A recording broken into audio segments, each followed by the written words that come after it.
জাহান্নামের আগুন বড় ভয়ঙ্কর। একটা সেকেন্ডের জাহান্নামের আগুন সহ্য করার ক্ষমতা কারো নাই। ও আল্লাহর বান্দারা, গুনার কাজ ওই পরিমাণ করি ওরে যুবক, গুনার শাস্তি জাহান্নামে যেই পরিমাণ সহ্য করতে পারবি ওই পরিমাণ গুনাহ নিয়ে কবরে যাবি। ও যুবকেরা, এখনো আর কত বাহাদুরি করবা? এই জীবনে কত যুবকের লাশ কবরে রাখলাম, এই জীবনে কত যুবকের জানাজা পড়াইলাম, এমন একটা দিন নেই যুবকের লাশের খবর নাই। কত মা কান্না করে আমার সন্তান নাই, কে আমারে মা বলে ডাকবে? কত বাবায় কান্না করে, কে আমার খোঁজ খবর নিবে? ও আল্লাহর বান্দারা, স্কুলে পড়ো, কলেজে পড়ো, বাধা নাই। নবীর তরিকা মানো, পাঁচ বেলার নামাজ পড়ো, মা বাবার দোয়া নিয়ে চলো, ওলামায়ে আহলে হকের পরামর্শ নিয়ে আমল করো, মোনাজাত দিয়া মাওলার কাছে একটু কান্না করো। যদি মনে করো চোখে পানি আসে না, তোমার উপরে আমার আল্লাহ বেজার, গুনার কারণে তোমার দিলটা বড় পাথর। ওরে থানায় আসামিকে পিটাইলেও যদি আসামি কান্না করে, ওরে ছাত্র ওস্তাদের শাস্তির ভয়ে যদি কান্না করতে পারে, ওরে সন্তান যদি মা বাবার শাস্তির ভয়ে কান্না করতে পারে, আমার মাওলার আযাবের ভয় কি এত কম? ওই আল্লাহর আযাবকে যদি ভয় করো, কেন কান্না আসবে না রে বাবা? তোমার কপাল বড় খারাপ, ডানে বামে যদি কোনো কান্নাওয়ালা কাউকে পাও, হাতটা বাড়াইয়া দোয়া নিতে থাকো। আর মা বাবার থেকে দোয়া নাও, চোখের পানি তোমার চলে আসবে। ভোর রাত্রে আমার মাওলাকে একটু মোহব্বতে ডাক দিও, দেখবা চোখের পানি আসা শুরু হয়ে যাবে। নিজের হিসাব মিলাও, অন্যের হিসাব মিলায়া লাভ হবে না রে বাবা। যেদিন মরণ আসবে, কে বক্তা, কে শ্রোতা, কে ডাক্তার, কে মুফতি, কোনো ভেদাভেদ নাই। নিজের গায়ের গেঞ্জি কাটিয়া সাদা তিনটা কাফনে প্যাকেট বানাইয়া ওই অন্ধকার কবরে নিয়ে যাবে। কে মুফতি, কে মাওলানা, কে ধনী, কে গরিব, কে ডাক্তার, কে রোগী, কোনো ভেদাভেদ নাই। ওই অন্ধকার কবরে তোমাকে আমাকে আপনজনেরা রাখিয়া পাড়াইয়া পাড়াইয়া মাটি দিয়া সবাই চলে যাবে। ওই কবরে তিনটা প্রশ্ন করা হবে, রবের পরিচয় দাও, ধর্মের পরিচয় দাও, রহমাতুল লিল আলামিনের পরিচয় দাও। ওই জায়গায় কিন্তু জিজ্ঞাসা করা হবে না তুমি কি পরিমাণ এলেমওয়ালা, টাকাওয়ালা। অতএব এই তিনটা প্রশ্নের যারা জবাব দিবে তাদের কবর হবে জান্নাতের বাগান, আর যারা জবাব দিতে পারবে না তাদের কবর হবে জাহান্নামের গর্ত। নবীজি বলেন যারা জবাব দিবে তাদের জন্য আল্লাহ জান্নাতের বিছানার ব্যবস্থা করবেন, আর যারা জবাব দিতে পারবো না আল্লাহ তাআলার অর্ডার হবে জাহান্নামের বিছানাটা কবরে দিয়া দাও। আল্লাহ বলবে, ও কবরের মাটি, জাহান্নামের ধয়, জাহান্নামী আসামিকে ধর। ও মাটি, দুই পার্শ্ব থেকে জোরে জোরে চাপ দাও। একটা মশার কামড় সহ্য করতে পারি না, কবরের চাপ কেমন করে সহ্য করবো রে বাবা? ও যুবকেরা, স্কুলে পড়ো, কলেজে পড়ো, চাকরি করো, ব্যবসা করো, বাধা নাই। মা বাবার দোয়া নিয়ে, আলেমদের দোয়া নিয়ে সামনে আগাও, নামাজ ছাড়িও না, দাড়ি কাটিও না। ডাক্তার হও তবে আদর্শবান ডাক্তার হইও, ইঞ্জিনিয়ার হও তবে ইঞ্জিনিয়ার আদর্শবান হইও। মা বাবার দোয়া নিয়ে পাঁচ বেলার নামাজ পড়ো, দেখবা কপাল খুলে যাবে। পিছনের গুনার জন্য তওবা করো, মরিয়া গেলে যাব আর কোনোদিন নামাজ ছাড়ব না, মা বাবাকে কষ্ট দিব না, ওলামায়ে আহলে হকের বিরুদ্ধাচরণ করব না, নবীর তরিকা নিয়ে চলবো, সন্তানগুলো নবীর তরিকায় চালাবো। তওবা করার যদি মাওলার মুহাব্বতে নিয়ত করতে পারো, এক ফোঁটা চোখের পানি যদি ছাড়িয়ে দিতে পারো, কান্না যদি না আসে, নবী বলেন জাহান্নামের কথা যদি শুনে একটু চোখের পানি ছাড়িয়া কান্দিও, আল্লাহর কাছে তওবা করে ক্ষমা চাইও, এক ফোঁটা চোখের পানি জাহান্নামের আগুনকে হারাম করিয়া দিবে। আল্লাহর কাছে অন্তর দিয়া ডাক দাও, দয়ার মালিক, এই ময়দানে আমার মতো গুনাহগার কেউ নাই, আয় আল্লাহ, শয়তানের ধোঁকায় পড়ে গুনাহ করেছি, আর গুনাহ করব না। নামাজ ছাড়ব না, বেপরদায় চলব না, দাড়ি কাটবো না। ও পর্দার আড়ালের মা বোনেরা, আপনারা নবীদের মা, সাহাবায়ে কেরামের মা, আউলিয়ায়ে কেরামের মা, হাফেজে কোরআনের মা, মনটা কি চায় না একটা ভালো সন্তানের মা হইয়া কবরে যাবেন? আপনার কবরের কিনারায় সন্তান কোরআন পড়িয়া দোয়া করবে। ও আম্মা জান, ঘরে থাকেন, নামাজ পড়েন, স্বামীর খেদমত করেন, সন্তানগুলো দিনদার বানান, সন্তানগুলোকে কোরআনের আদর্শ দিয়া নবীর মোহাব্বতে তৈরি করে যান। দুনিয়াও ধন্য হবে, আপনার আখিরাতের জিন্দেগিও ধন্য হবে। আল্লাহ আমাদের খাঁটি গোলাম হইয়া নবীর তরিকায় চলার তৌফিক দান করেন, আমিন। স্ত্রীকে আমার মিষ্টি খাইতে মনে চায়। আবু বকর সিদ্দিক বলেন, মিষ্টি খাওয়ার টাকা নাই। মা, আপনি দেশের রাষ্ট্রের ক্ষমতায়, আপনার টাকা নাই মানে? সব টাকা আছে, অভাব নাই, যে একটারও মালিক আমি না, এটি সব আমি রাখাল, পাহারাদার। হরকে দারাত খৌফে হকদার দিল মাদাম, জন্নতুল মাওয়া দেহত ওরা মাকাম জুজ ইবাদত, নিস্তে মকসুদ আজ্জাহা ফজলে উআ মস্তে দর জুমলা জাহা। আল্লাহ কয়, দাউদ এত নিয়ামত দিছি না? জি আল্লাহ, এবার শুকর আদায় কর। দাউদ নবী বলেন, আমার দ্বারা সম্ভব না। কেন? বলে, আপনি যদি তৌফিক না দেন তো পারুন না। আল্লাহ কয়, দিলাম, এবার আদায় করো। দাউদ নবী বলেন, আমি এবারও পারবো না। কেন? বলে, আমার শুকরের তুলনায় আপনার তৌফিক নামের স্বতন্ত্র নিয়ামতের পরিধি অনেক বড়, সেই তুলনায় আমার শুকর খুবই নগণ্য। আপনার তৌফিকটা অনেক বড়। আল্লাহ বলেন, এরে দাউদ, তুমি উপলব্ধি করতে পেরেছো আমার তৌফিক নামের নিয়ামত অনেক বড়, সেই তুলনায় তোমার শুকর অনেক ছোট। এই যে অনুভব করেছো, এই অনুভূতিটাই আমি শুকর হিসাবে কবুল করে নিয়েছি।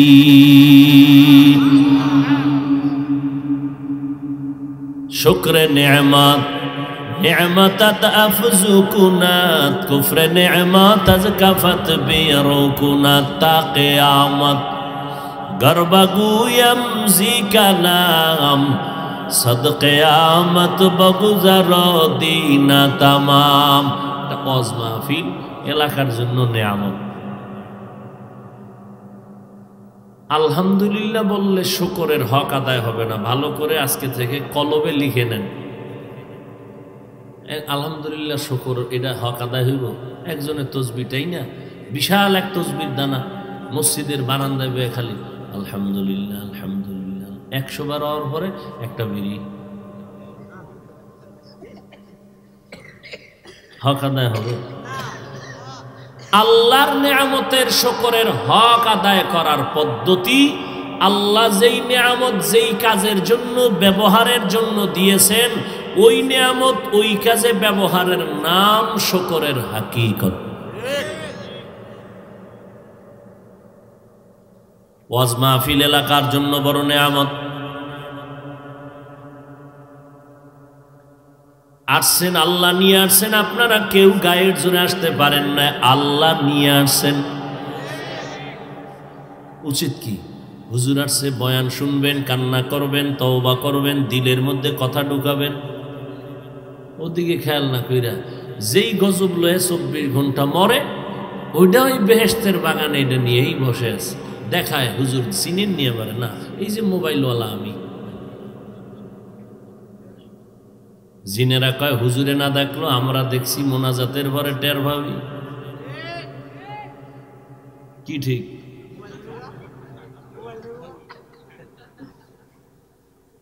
এই যারা মোবাইল নিয়ে ব্যস্ত, কলম দাও, স্টাম্প দাও, লিখে দিলাম, এই মোবাইলওয়ালারা আজকের মাহফিল থেকে এরা বঞ্চিতদের অন্তর্ভুক্ত।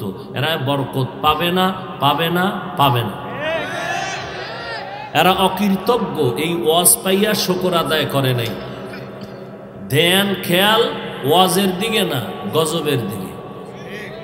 ছবি উঠলো নি, রেকর্ড হলো নি, অথচ সমস্ত দুনিয়ার আলেমরা একমত বিনা কারণে ছবি তোলা হারাম। আমনে গো কি কসু কম, আমগো জাতি হুজুর টুজুর কি বলবো, এ হাদিস পড়ায় আইলে একটা ছবি। বাথরুমে ঢুকছি, 3 জন খাড়ায় রয়েছে বাইরে, কি একটা ছবি। আপনারা হাসেন, জুতা দিয়ে ভিড়াইলেও তো আমার মনের ঝাল মিনে না। এটি মানুষ না হায়ওয়ান, নির্লজ্জ বেহায়া। বাইতুল্লাহ গেছে হজ করতে, হ্যাঁ গিয়েও লাইভ সিভাই বয়েকা, আমি কিন্তু এখানে হজে আছি। কেতনা বড় বেহায়া বেলাজা। মদিনার রওজায় গিয়া কানবে, হ্যাঁ বইয়াও লাইভ। তুই কানবি না লাইভ দেখাবি?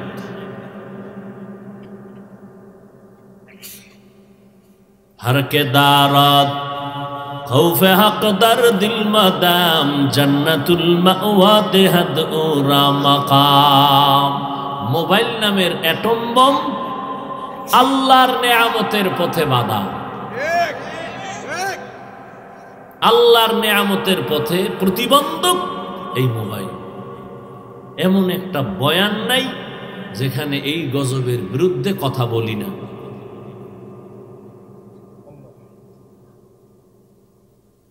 আফসোস, মসজিদে নামাজে দাঁড়াইছি, ইমাম সাহেবের তেলাওয়াত এত সুন্দর, মনে হয় এক্ষুনি আল্লাহর সাথে মেরাজের লাইন ক্লিয়ার হচ্ছে।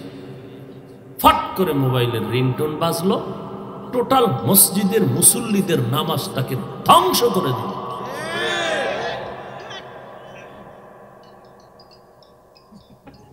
এই মোবাইল নিয়ে কবরে যাও, ফেরেশতারা যখন আইবে বলবে প্রশ্ন পরে আগে সেলফি। জাহান্নামে না নিয়া এই মোবাইলওয়ালারা শান্তি হবে না, কারণ বাবায় মান্যত করতেছে তো, বাবার ওয়াদা মোবাইল চালাইতেই হবে। রাতের বেলা ল্যাপের ভিতরে বাতি জ্বলে, আম্মাজান কয় কি কয়, মোরাকাবায় আছি। আমি বক্তা, ওয়াজে আসছি, ওয়াজের স্টেজে আসা পর্যন্ত গাড়ির ভিতরে ফেসবুক, বয়ানের পরেও নাইমা ফেসবুক। আমার ওয়াজে হবে হেদায়েত? আমারে হেদায়েত করবে কে?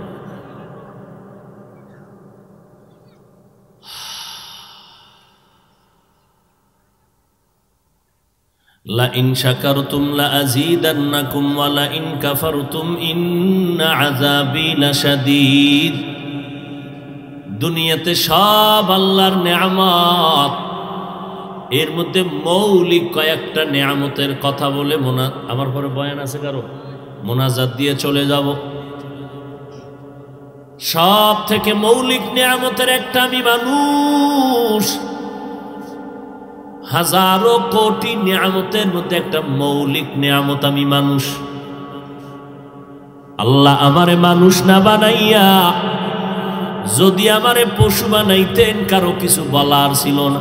10 জন জান্নাতি সাহাবা, প্রধান হযরত আবু বকর একটা বকরির বাচ্চারে ধরে বলে, এই বকরির বাচ্চা, তোর কপাল ভালো, আমি আবু বকরের কপাল বড় খারাপ। তুই বড় হবি, আদম সন্তান তোরে জবাই করে খাবে, ইবাদতে শক্তি ব্যয় করবি। আমি আবু বকরের বিপদ সামনে, আমার কবরের ঠিকানায় আমার জন্য ভয়ঙ্কর হালাত। কত হাজার বছর কবরে থাকতে হবে জানা নাই। হাসরের ময়দানে উঠতে হবে উলঙ্গ, সূর্যের তাপের নিচে দাঁড়ায় মালিকের আদালতে জবাব দিতে হবে। তোর জান্নাত নাই, জাহান্নাম নাই। আমি আবু বকর জান্নাতের টিকিট পাইয়াও বড় ভয় পাইতেছি। আমার কোনো আমলে যদি আল্লাহ বেজার হয়, টিকিট আবার ক্যান্সেল হয়ে যেতে পারে। যদি আল্লাহর আদালতে আমি আটকায়া যাই, আমার হ্যান্ডকাপ লেগে যাবে জাহান্নামের। আমাকে টানা হেসরা করে জাহান্নামে নিয়ে যাবে, আমার আগুনে জ্বলতে হবে, বকরি তোর কোনো আযাব হবে না। আবু বকর দাম কত? মদিনার নবী বলেন, সব মুমিন উম্মতের আমল যদি এক পাল্লায় দেও, আমার আবু বকরের নেকের পাল্লা ভারী হয়ে যাবে। নবীজি কাফের মুশরিকের দাওয়াত দিয়েছেন আর বলছেন, লা আসআলুকুম আজরা, আমি কোনো বিনিময় চাই না, এমনি দাওয়াত দিলাম লিওয়াজহিল্লাহি তাআলা। কিন্তু নবীর আপনজনদেরকে নবী চাদর বিছায় বলতেন, দেও, দান করো, টাকা দাও, জিহাদের ময়দানে যাব, টাকা লাগবে। আজকে তোমাদের পরীক্ষা, কে কি পরিমাণ টাকা দিতে পারো আমি দেখব। ওমরে ফারুক মনে মনে দৌড় দিলেন, আজকে এমন বেশি দান করব, নবীর মোহাব্বতের বড় দোয়াটা আমি নিব। পয়গম্বরের সাহাবী উসমান, তিনিও নিয়ত করলেন, আমি ওসমান গনি, আমি এই পরিমাণ দান করব, নবীর কলিজা ঠান্ডা হবে, দোয়াটা আমি বেশি পেয়ে যাব। সবাই বাড়ি গেলেন, দান নিয়ে হাজির। ওমর রাখলেন, আলী রাখলেন, ওসমান রাখলেন, আবু বকর এসে হাজির রাদিয়াল্লাহু আনহুম আজমাইন। কি এখানে কি কথা বলে কেরা? হ্যাঁ,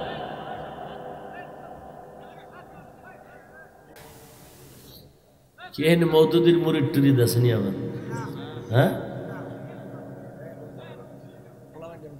শয়তানে যারে ধরে কাম থুইয়া আকাম করে, কারো জ্যৈষ্ঠ মাস, কারো সর্বনাশ। কি বলতেছিলাম? দানের মাল রাখলেন, নবীজি বললেন, কে কি পরিমাণ দিলেন? ওমর বললেন, আমার সম্পদের অর্ধেক দিয়া দিলাম। ওসমান এই পরিমাণ, আলী বলেন, আমি এই পরিমাণ দিলাম। নবী আবু বকর কি দিলেন? আবু বকর চোখের পানি ছেড়ে মাথা নত করে বলে, নবী আমার দেওয়ার মতো মাল নাই, তবে টুকটাক যা ছিল আমি ঘরে ঝাড়ু দিয়া দিয়া সব আপনার দরবারে হাজির করেছি। এখন আমার আল্লাহ আর আপনি নবী ছাড়া আমার কিছুই নাই। নবী আশ্চর্য হয়ে গেলেন, ওমরেরও মাথা ঠান্ডা, আমি পারলাম না, এক নাম্বার নেয়ামত, দেখ দেখ। বলখের বাদশাহ ইব্রাহিম ইবনে আদহাম বাংলাদেশ নয়, বড় বড় 7টা দেশের রাজা বলখের বাদশাহ ইব্রাহিম সবগুলো গাট্টি বান্ধা ফালায় দিয়ে এবার সেরা পোশাক নিয়ে জঙ্গলে দৌড়ায়, আমার আল্লাহ তাআলার মোলাকাতের জন্য পাগল হয়ে গেল। দুনিয়ার সব পাইছি, আল্লাহরে পাই নাই, আমি বঞ্চিত হয়ে গেলাম, কিছুই পাই নাই।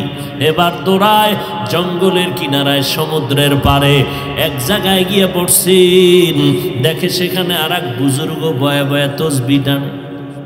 বুজুর্গ কয়, এই বান্দাকে তুমি যাও, আমার ভাগ বসানোর কোনো সুযোগ নাই, আমি বহু আগের থেকে এখানে আল্লাহর ইবাদত করি। ইব্রাহিম উঠিয়া একটু দূরে গিয়া আবার মুরাকাবায় বসলেন। এবার সকালবেলা দেখতেছি আসমান থেকে দস্তরখান আসতেছে, নাস্তা, মুরব্বী বুড়া বুজুর্গের নাস্তা আসে আসমান থেকে। বুড়ায় দেখে ওই লোকটা যারে তারায় দিলাম এর কাছেও নাস্তা হইতেছে। আরে পুরান ভাগলের ভাত নাই, নতুন ভাগলের, আমার দস্তারখানারে মাত্র হইলেন নাস্তা মানি, আমার দস্তারখান থেকে এর দস্তারখান অনেক ভিআইপি। বুড়ার মাথা গরম হয়ে গেছে, দীর্ঘ বছর তোমার ইবাদত করলাম, আর এই লোকটা সবে মাত্র আসলো, এর এত ভিআইপি ভাবে নাস্তার আইটেমও দেখা যায় অনেক বেশি, আমার কম, আমারে দিলা দুর্বল নাস্তা। গাইবি আওয়াজ আসছে, রে বান্দা বুঝবি না, আমি আল্লাহ পাক ইনসাফ করেছি, কোনো বেইনসাফি আমি করি নাই। তুমি এখানে দীর্ঘ বছর ইবাদত করো, আর আমার ইব্রাহিম মাত্র আইসা ইবাদতের মুসাল্লায় বসছে।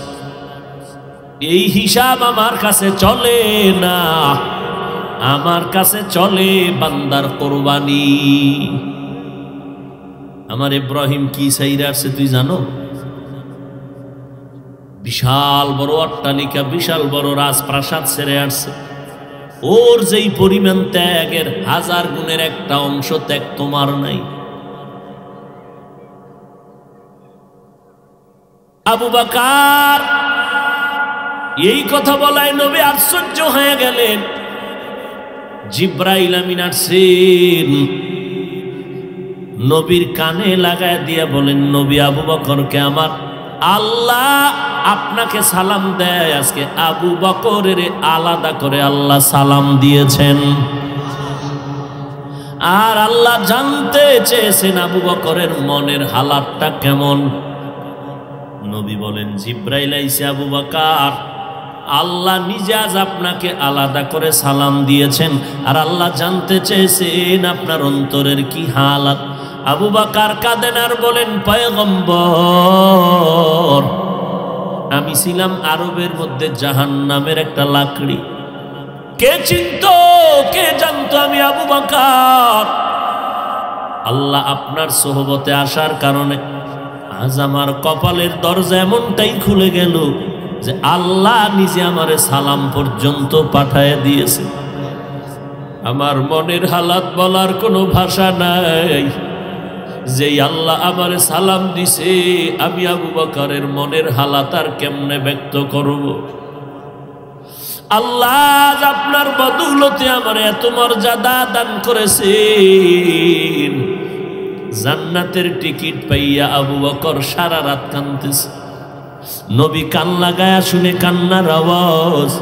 কে কাঁদতেছে? নবী নজর করে দেখেন আবু বকর নামাজে দাঁড়ায় দাঁড়ায় কান্না করে।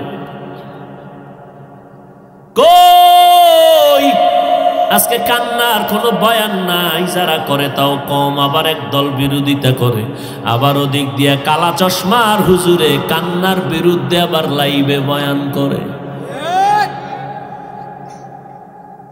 কান্নার ওয়াজ করে আলেম ওলামারা উম্মতকে। এখানে তো বিরুদ্ধে বয়ান করার কোনো রাস্তা নাই। অন্তর বড় খারাপ। আল্লাহ বলেন, ফালিয়াযহাকু কালিলা ওয়ালিয়াবকু কাসীরা, কম হাসো বেশি বেশি কাঁদো। এমন একজন নবী কবরে যান নাই যে জিন্দেগিতে কান্না করেন নাই। ওই আমার নবী, আল্লাহর নবী নূহ আলাইহিস সালাম এত পরিমাণ আল্লাহর কাছে কান্না করেছেন।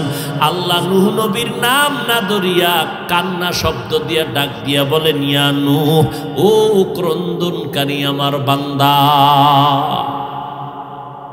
মদিনার নবী বলেন, ইবকু ফাইল্লাম তাবকু ফাতাবাকু, বান্দা বেশি কান্না করো, কান্না যদি না আসে বাহানা করো, তাতেও সওয়াব।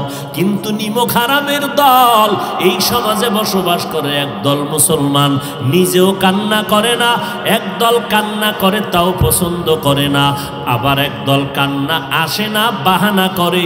ওই নিমক হারামেরা বরদোয়া আর সমালোচনা করে, দেখ চোখে পানি নাই হুদাই কান্না করে। মদিনার নবী বলেন, হুদাই চোখে পানি না থাকলে যদি তুই বাহানা করো তাতেও সওয়াব। আর রসুলের দুশমন কান্নার বিরুদ্ধে বয়ান করে আর কয় চোখে পানি নাই হুদাই কান্না করে।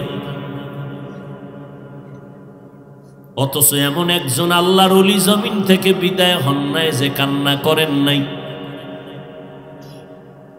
আর কান্না কেন করে? কান্না তো আসবেই। একদল বদমাস নামের চালাকেরা কয় আমরা মানুষের দেখাইয়া কাঁদি না।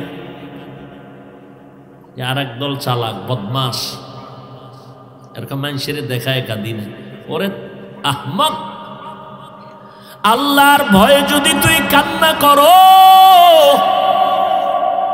তোর ভেতরে যদি আল্লাহর ভয় থাকে, জাহান্নামের ভয় অন্তরে থাকে, একা একা যদি গোপনে তুমি কাঁদো,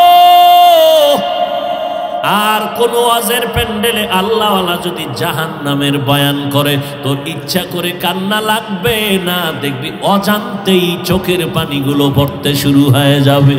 কারণ জাহান্নামের বয়ান করতে করতে করতে করতে শুনতে শুনতে একদল ওই উপরে মোরাকাবা করে, মনে হয় জাহান্নামের আগুনটা তার সামনে দেখতে পায়, মনে হয় যেন জাহান্নামের গ্রাসের পর্দার মধ্যে আটকায় গেছে গুনার কারণে। এই মোরাকাবা যাদের মধ্যে হালাত তৈরি হয়, এদের চোখের পানি ধরে রাখতে পারে না। আর এই অবস্থাটা তৈরি হওয়ার একমাত্র মাধ্যম হলো গভীর রজনী তাহাজ্জুদের নামাজ। অতিও গভীর হয় রজনী যখন, নীরবে প্রভুর নাম জপিও তখন, প্রভুর করুণা যদি পাইবারে চাও, গভীর রাতে উঠে প্রভুর গুণগান গাও।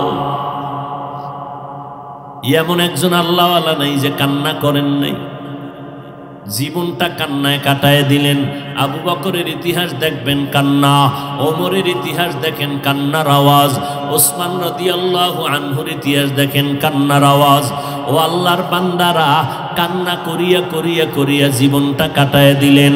ওমরে ফারুক কান্না করে করে গালে দাগ পরাইলেন। ও বাবা হযরত আলী কান্না করে করে জীবন কাটায় দিলেন। বেলালে হাবশি কান্না করে করে জীবনটা কাটায় দিলেন। এমন একজন সাহাবী জান্নায় যার জীবনে কান্না হয় নাই। এরে নবীর উম্মতের দল, আল্লাহর মুহাব্বতের একটা কান্না, আবার আল্লাহর আযাবের গুনার ভয়ে আর একটা কান্না। দুইটা কান্নার মধ্যে বান্দা যখন পড়ে যায়, আমার আল্লাহর রহমতের নজর আর দৃষ্টি তার দিকে পড়ে যায়। আল্লাহ কয়, বান্দা কাঁদিস না, তোর এক ফোঁটা চোখের পানি গালের নিচে যাওয়ার আগে তোরে আমি হাতের কবুলিয়তের দরজায় নিয়ে নেই। মদিনার নবী বলেন, গাভীর ওলান থেকে দুধ বের করিয়া ভেতরে যেমন ঢুকানো সম্ভব না, যারা আল্লাহর আযাবের ভয়ে গুনার কথা স্মরণ করে কান্না করবে, আমার আল্লাহ কয় নবী জানায় দেন ওই বান্দাকে জাহান্নামে দেওয়াও সম্ভব না। আল্লাহর জন্য কাঁদো। এই জমিন টিকে আছে চোখের পানিওয়ালাদের কারণে। হয়তো তুমি জানো না, কান্না দেখো না, কান্নাওয়ালারা কখন কাঁদে। আল্লাহর খাস গোলামেরা রাতের বেলা সব ঘুমায় গেছে, আল্লাহর খাস গোলামরা ঘুমায় না। কারণ আমার আল্লাহ খাস বান্দাদের দেওয়ার জন্য হাজিরা দেয়। এই বান্দা, তোর কি দরকার চাইতে দেরি ভাইতে দেরি না। তবে কোন সময় আমি দিতে আসি জানো? ফজরেও আসি না, জোহরেও আসি না, মাগরিব এশায় আসি না, আসরেও আসি না। মানুষ যখন ঘুমায় যায়, আসমান ঠান্ডা, জমিন ঠান্ডা, গাছের পাখিরা ঘুমায়, সমস্ত নদীর মাছগুলো ঘুমায় গেল, ঘরওয়ালারা ঘুমায়। ওই সময় আমি আল্লাহ প্রথম আসমানের মধ্যে হাজিরার নজর লাগায় দেই। আমি আল্লাহ হাজির হইয়া আমার আশেকরে ডাকি, ও বান্দা যারা আমাকে চাও তারা উঠো, আমি তোমারে নেওয়ার জন্য রাজি হইয়া আমি রহমতের দরজা খুলে তোমার সামনে হাজির হয়ে গেলাম। এই বান্দা, আল্লাহ প্রথম আসমানে আসেন প্রতি রাত্রে। এমন একটা রাত নাই যেই রাতে আল্লাহ প্রথম আসমানে আসেন না। আল্লাহ আসেন মানে আল্লাহর কুদরতের নজর প্রথম আসমানে দেন। আমার আল্লাহর নজরটা পড়ে যায় যারা সিজদা করে, নামাজ পড়ে ওই ভোর রাত্রে গভীর রজনীতে। আল্লাহ বলেন, বান্দা তোরে মানুষ বানাইছি একটা নেয়ামত, মানুষ বানানোর পরে তোরে মুসলমানের ঘরে পাঠাইছি আর একটা নেয়ামত। তোরে আমি হিন্দুর ঘরে, বৌদ্ধের ঘরে, ইহুদির ঘরে পাঠাইতে পারতাম, আমি নিজে দয়া করে তোরে মুসলমানের ঘরে পাঠাইছি। কারণ আমি আল্লাহ চাই না আমার একটা বান্দা বান্দি জাহান্নামে যাবে। আমি আল্লাহ চাই আমার প্রত্যেকটা বান্দা বান্দি জান্নাতে যাক। আর আমি আল্লাহ এটাও চাই, হাসরের ময়দানে হিসাবের কাঠগড়ায় যেন কেউ দাঁড়াইতে না হয়। কারণ কাঠগড়ায় দাঁড়াইলে জাহান্নামে না গিয়া জান্নাত পাওয়া যাবে না। কারণ হিসাবের কাঠগড়া বড় কঠিন হবে। একদিকে জাহান্নামের আওয়াজ শুরু হয়ে যাবে, একদিকে সূর্যের গরমের তাপ শুরু হয়ে যাবে, একদিকে আল্লাহ রাগান্বিত আওয়াজ দিয়ে আওয়াজ দিতে থাকবেন। এমন অবস্থায় হাসরের ময়দানটা থরথর করে কাঁপতে থাকবে। গুনাহগার জিগারগুলো লাফানো থাকবে, চোখের পানি পড়বে, রক্ত পড়বে। আম্মা জান আয়েশা বলেন, দেখি নবী ঘরের মধ্যে বসে বসে গুনগুন করে কান্না করেন। আমি জিজ্ঞাসা করলাম, নবী আপনি কাঁদেন কেন? কি কারণে কাঁদেন? নবী বলেন, আয়েশা, হাসরের ভয়ঙ্কর অবস্থার কথা মনে পড়েছে, এই জন্য আমি সহ্য করতে না পেরে কান্না করি। কেমন ভয়ঙ্কর অবস্থা হবে? নবী বলেন, আয়েশা, ওই হাসরের ময়দানে সমস্ত মানুষ, নবী সাহাবী সবাই উলঙ্গ দাঁড়াবে, নারী পুরুষরা উলঙ্গ দাঁড়ায় যাবে। সূর্যটা মাথার উপরে আসবে, আল্লাহ বলবেন, ও সূর্য, তোর যত তাপ আছে জমিনের মধ্যে সারিয়া দে। ওদিকে জাহান্নামের আওয়াজ, জাহান্নাম বলবে, আল্লাহ বেনামাজি গুলো কই? গুনাহগার গুলো আমার পেটে দাও, আমার পেটে বড় ক্ষুধা, সহ্য করতে পারি না। আল্লাহ বলবেন, ও ফেরেশতারা, জাহান্নামের গলায় 70,000 শিকল লাগাইয়া পেছনে টেনে ধর, যদি সামনে আগে আমি বিচার শেষ করতে পারবো না। ওদিকে আমার আল্লাহ বিচার শুরু করার আগে কঠিন এক হুঙ্কার দিবেন, লিমানিল মুলকুল ইয়াউম লিল্লাহিল ওয়াহিদিল কাহ্হার।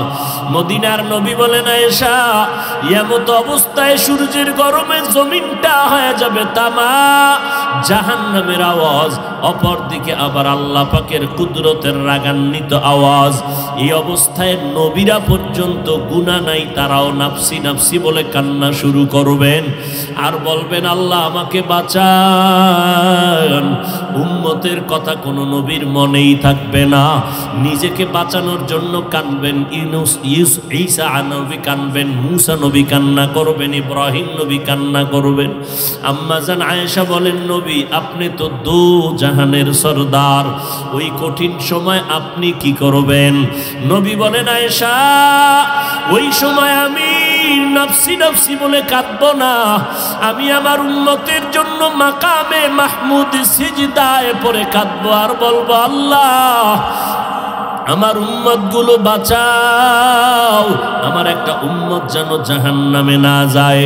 আল্লাহ বলবে, নবী আপনি কাঁদবেন না, আমি আপনার উম্মতগুলো জাহান্নামে দিব না, আপনি বাছাই করে করে উম্মতগুলো জান্নাতের দরওয়াজার দিকে নিয়ে যান। আম্মা জানকে নবী বলেন, আমি বাছাই করে উম্মতগুলো জান্নাতের দিকে নিব। আম্মা জান বলেন, কোটি সহস্র কোটি মানুষের মধ্যে চিনবেন কিভাবে আপনার উম্মত কারা?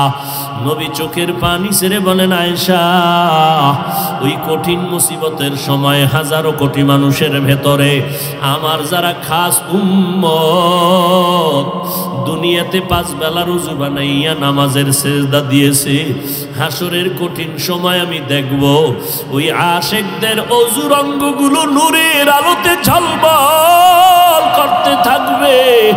আমি নবী তাদেরকে দেখিয়া দেখিয়া দইরা দইরা জান্নাতের দরজায় নিয়ে যাব।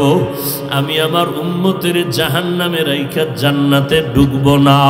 এ নবীর উম্মতের দল, যেই নবী উম্মতের জন্য এখনো কান্না করেন, আল্লাহ তোমাদের আমাদের নিয়ামত দান করেছেন।